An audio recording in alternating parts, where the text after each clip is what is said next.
Nazo-oh is a very unusual yet quirky style of game that was released for the PlayStation in Japan only back in 1996. And this game takes a very different approach to your typical style of games, as this is more of an interactive movie or novel style game compared to your more traditional style of entries that would have been seen on the PlayStation. And typically in Japan, the games that were being produced, for the most part, alongside of your mainstream games, there were also a lot of games that were quite quirky and very different in their nature and what they represented. And for many gamers coming in to look at these games, you'd be thinking to yourself, what is this all about? It doesn't make any sense. And in most cases, to most of us, it actually doesn't. But the premise of the game is that, from what I have been able to find online, mind you, there is virtually no information about this game online at all. And when you do try to search for it in the search results, because the name is very similar to another game that was released in Japan a few years later on the PlayStation, and the search results get confused and it comes up with the later game rather than any information regarding this game at all. So the only way to really gain any sort of knowledge about it is to play it yourself and to experience it. But even at that,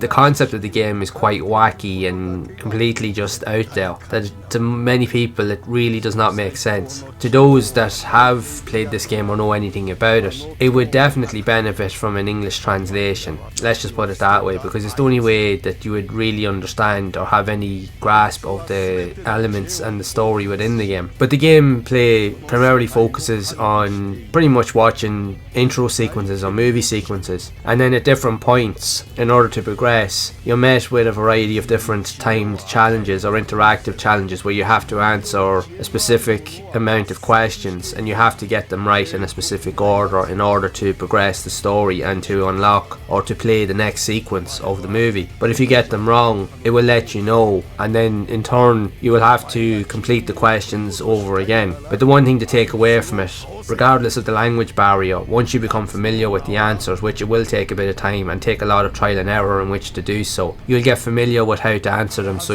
over time you will be able to answer the right question so that you can continue on and listen to the next part of the story. Like, for what it does offer, it's different, it's weird, it's obscure, it's all of the above. But like many of these PS1 games, it definitely offers something quite charming and unique that really doesn't take itself too seriously, and it just is kind of reflective of the ideas that were being used to develop games at that time. And that's the one cool thing about the PlayStation, right? There's a lot of these games out there that aren't really for everybody, but there's so many quirky experiences that can be had on the system. And for most of us, as a lot of these games were only released in Japan, many of us don't even know that these games exist.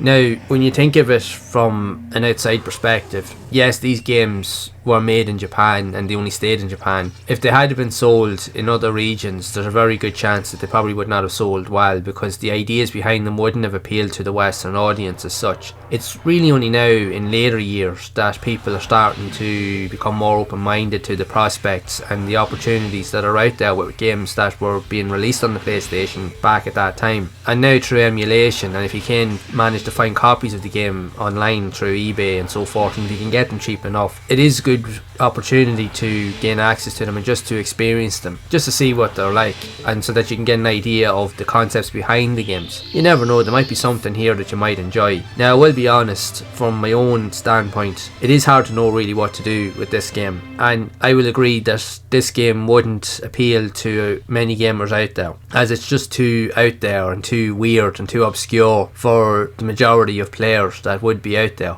But because it's relatively unknown and it's extremely rare, that alone is worthwhile trying it out and just seeing what it's all about. Because again, it's different, it's unique, and it's wacky in what it represents. But I suppose that's the cool aspect of the PlayStation back at that time, as it was known for all of these experimental style of games, and they just are different. There's no ifs or buts about it. And the games from Japan are proof of this, that PlayStation was developing not only some of the best and greatest games of all time, but it was definitely developing and producing some of the wackiest and weirdest games you'll ever see. But it really just depends on yourself as a player, whether you would be into something something like this. If it is, then by all means go and check it out. You might enjoy it, or you might be able to gain a grasp of the concept of the story and what it represents. But I do genuinely think that games like these would be deserving of an English translation if it is possible, which I'm hoping that it will be, because it'll give you a different outlook on these games and would also give you a better chance to go back and experience them from a totally new and different perspective. But you never know, hopefully one day that'll happen. But I would love to know your thoughts on Nazo-oh for the PlayStation.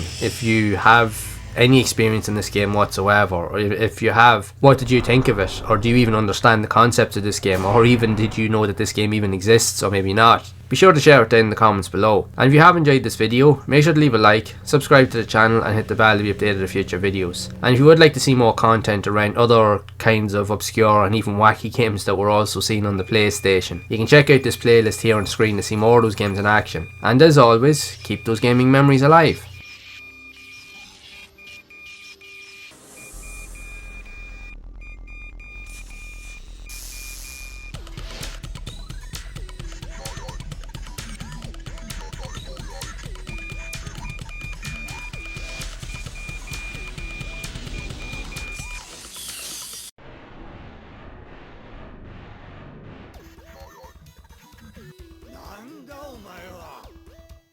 挨拶もしないで入ってきよって。お前は新しいメモリーか？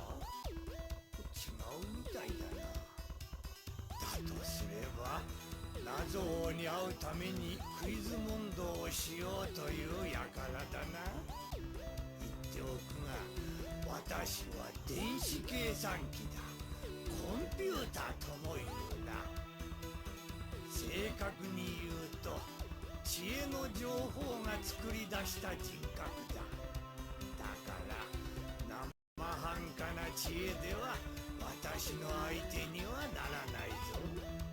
いいか、4択クイズを私は生み出している。